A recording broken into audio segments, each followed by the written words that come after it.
বঙ্গবঙ্গ মুক্তি চাই, মুক্তি চাই, মুক্তি চাই।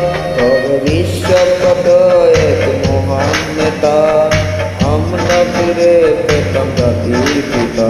তবে বিশ্বকত এক মহান নেতা, আমরা ফিরে পেতাম জাতির পিতা।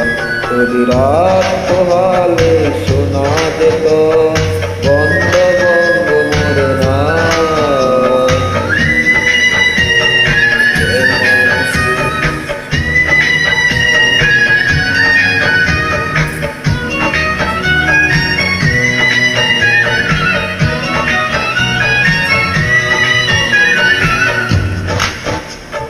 যে মানুষ বীরের মতো কাপুরুষের মতো